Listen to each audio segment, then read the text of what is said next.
Last व्हिडिओमध्ये आपण respiration in plants हा पार्ट बघितला and today we are going to learn about the respiration in animals.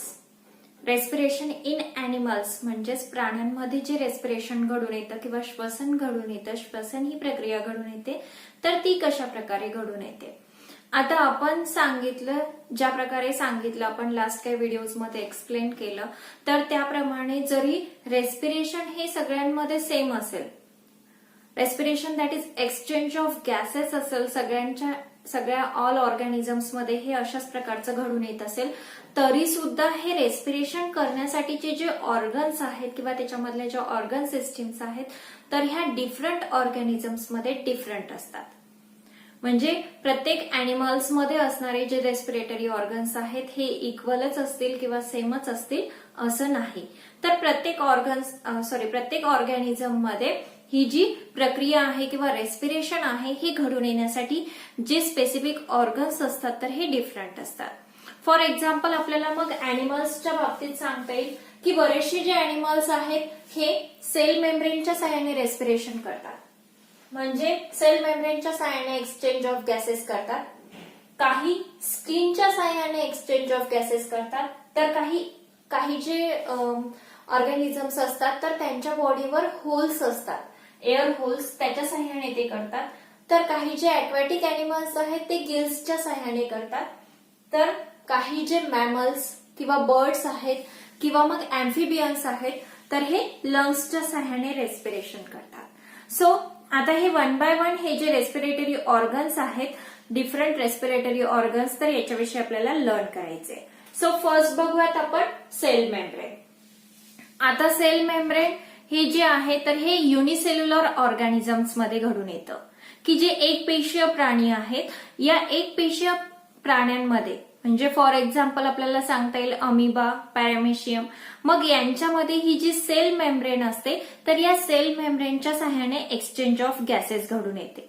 मग याच्यामध्ये काय होते की जेव्हा पण सेलमध्ये ऑक्सिजन एंटर करतो by the diffusion through the cell membrane, म्हणजे त्याची जी सेल मेम्ब्रेन आहे, जे पेशी आवरण आहे, तर ते पेशीवरचं जे आवरण आहे तर त्याचं डिफ्युजन होतं आणि हे डिफ्युजन होऊन नंतर मग जो ऑक्सिजन आहे तर तो त्याच्यामध्ये एंट्री करतो आणि हा जो ऑक्सिजन आहे तर हा डायरेक्टली यूज केला जातो. म्हणजे तो आता हे युनिसेल्युलर असल्यामुळे, एक पेशीय प्राणी असल्यामुळे यांच्यामध्ये डायरेक्टली तो ऑक्सिजन ऍज अ रेस्पिरेशन म्हणून यूज केला जातो आणि नेक्स्ट त्याच प्रोसेसने जो कार्बन डायऑक्साईड तयार झालेला असतो तर तो carbon dioxide by diffusion method तो काय केला जातो, आउट केला जातो इन द युनिसेल्युलर ऑर्गॅनिझम. म्हणजेच एकपेशीय प्राण्यांमध्ये परत ती जी सेल मेम्ब्रेन आहे ती डिफ्यूज केली जाते आणि डिफ्यूज करून त्याच्यामध्ये मग कार्बन डायऑक्साईड बाहेर सोडला जातो. मग अशा प्रकारे हे जे युनिसेल्युलर ऑर्गॅनिझम्स आहेत तर यांच्यामध्ये एक्सचेंज ऑफ गॅसेस घडून येतं किंवा रेस्पिरेशन घडून येतं, रेस्पिरेशन टेक्स प्लेस होतं. आता नेक्स्ट बघायचं झालं तर ते आपल्याला सांगता येईल स्किन, म्हणजेच त्वचा जी आहे ती. आता बरेचसे असे ऑर्गॅनिझम्स आहेत की जे स्किनच्या माध्यमातून एक्सचेंज ऑफ गॅसेस करतात आणि याच्यामध्ये बरेचसे मॅक्झिमम मल्टीसेल्युलर ऑर्गॅनिझम्स असतात, लाईक अर्थवॉर्म्स, लिचेस. मग हे याच्यामध्ये इन्क्लूड असतात की ज्यांचे स्किनच्या साहाय्याने हे काय करतात, रेस्पिरेशन करतात. काही सर्टन अॅम्फिबियन्स देखील याच्यामध्ये ऍड असतात, फॉर एक्झाम्पल फ्रॉग्स. आणि मग हे कशा प्रकारे करतात बघा, तर यांच्यामध्ये ऑक्सिजन जेव्हा पण एंट्री होतो बॉडीमध्ये, म्हणजे बॉडीमधून जेव्हा ते ऑक्सिजन घेतात bye the diffusion through the moist skin, म्हणजे त्यांची जी मॉइस्ट स्किन असते, जी अशी गुळगुळीत अशी जी त्वचा असते किंवा एकदम अशी सॉफ्ट अशी जी त्वचा असते मॉइस्ट, तर ती मॉइस्ट स्किन डिफ्यूज होते आणि ती डिफ्यूज झाल्याच्या नंतर त्याच्यामधून काय होतो, ऑक्सिजन एंटर केला जातो, म्हणजे ऑक्सिजन त्याच्यामध्ये येतो. आणि नंतर जे अर्थवॉर्म्स आहेत तर अर्थवॉर्म्स मध्ये कॅपिलरीज असतात, तर या कॅपिलरीजच्या साहाय्याने ते काय करतात, ऑक्सिजन त्यांच्या होल बॉडीपर्यंत पोहोचवतात आणि नंतर मग तिथून प्रत्येक जो पार्ट आहे तर त्या पार्टमधून जो कार्बन डायऑक्साईड घेऊन येतात तर तो त्याच प्रोसेसच्या साहाय्याने आउट केला जातो. म्हणजे परत त्यांची जी स्किन आहे मॉइस्ट स्किन, तर तिथून त्याचं डिफ्यूज केलं जाते आणि मग त्याच्यामधून कार्बन डायऑक्साईड आउट केला जातो, बाहेर टाकला जातो. अशा प्रकारची मग ती प्रोसेस घडून येते. आणि फ्रॉग्स जे आहे, whereas frogs have a respiratory system quite similar to humans for this purpose. आणि याच प्रकारे मग जे फ्रॉग्स आहेत, तर फ्रॉग्समध्ये थोडीशी जी रेस्पिरेटरी सिस्टीम आहे तर ती ह्युमन्स सारखी असते. आणि मग ह्युमन्स सारख्या रेस्पिरेटरी सिस्टीमच्या सहाय्याने म्हणजे त्यांच्या स्किनमधून ते ऑक्सिजन घेतात आणि स्किनमधूनच बाहेर सोडतात. पण ते स्किनचं काय होतं, डिफ्युजन होतं. मग यांची जी सिस्टीम आहे, जे फ्रॉग्स आहेत, तर फ्रॉग्सची जी रेस्पिरेटरी सिस्टीम आहे ही काय आहे, थोडीफार आपल्या ह्युमन्स सारखी इक्वल आहे किंवा ह्युमन्सला सिमिलर अशा प्रकारची आहे. नेक्स्ट थर्ड वन सांगता येईल आपल्याला एअर होल्स, की काही जे ऑर्गॅनिझम्स असतात त्यांच्या बॉडीवर एअर होल्स असतात, म्हणजे छोटे छोटे टिनी पोर्स असतात की ज्यांच्या साह्याने हे एक्सचेंज ऑफ गॅसेस घडून आणतात. मग याच्यामध्ये आपल्याला सांगता येईल की काही जे ग्रास ऑफर्स किंवा मग कॉक्रोचेस अशासारखे जे अॅनिमल्स असतात, यांचे हे जे अॅनिमल्स असतात तर यांच्या बॉडीवर काही स्मॉल होल्स असतात, तर एअरी होल्स असतात की ज्याच्या सहाय्याने ते एक्सचेंज ऑफ गॅसेस करतात. आणि ज्याला आपण स्पिरॅकल्स म्हणतो, त्याला काय म्हटलं जाते, स्पिरॅकल्स. म्हणजे त्यांच्या बॉडीवर स्पिरॅकल्स असतात आणि त्याच्या थ्रू गॅसियस एक्सचेंज केलं जाते. आणि हे एक्सचेंज करताना बघा, त्यांची जी बॉडी असते तर त्या बॉडीमध्ये a network of small tubes, ज्या छोट्या साईजच्या ज्या ट्यूब्स असतात अगदी बारीक बारीक, तर त्याचं एक नेटवर्क असतं त्यांच्या बॉडीमध्ये, ज्याला आपण ट्रॅकियल ट्यूब्स असं म्हणतो. आणि या ट्रॅकियल ट्यूब्सच्या सहाय्याने मग हे जे ऑक्सिजन आहे तर हे ट्रान्सपोर्ट केलं जाते within our whole body, within their whole body. म्हणजे त्यांच्या जी पूर्ण बॉडी आहे तर त्या बॉडीमध्ये ते काय केलं जाते, पूर्ण ट्रान्सपोर्ट केलं जाते. आणि त्या पार्टमधून मग जो कार्बन डायऑक्साईड आणलेला असतो तर त्या ट्रॅकियल ट्यूब्सच्या सहाय्याने परत तो स्पिरॅकल्स पर्यंत जाऊन पोहोचतो आणि स्पिरॅकल्स ओपन होऊन मग तिथून तो काय होतो, आउट होतो किंवा बाहेर पडतो. अशा प्रकारे मग जे एअर होल्सच्या सहाय्याने रेस्पिरेशन करतात अशा अॅनिमल्समध्ये या टाईपचं रेस्पिरेशन घडून येतं किंवा एक्सचेंज ऑफ गॅसेस घडून येतं. नेक्स्ट आपल्याला सांगता येईल गिल्स, की जे आपण स्पेसिफिक जे अक्वॅटिक अॅनिमल्स आहेत तर यांचा एक स्पेसिफिक ऑर्गन आहे असं म्हणतो आपण. स्पेसिफिक एक रेस्पिरेटरी ऑर्गन आहे त्यांच्यामधला.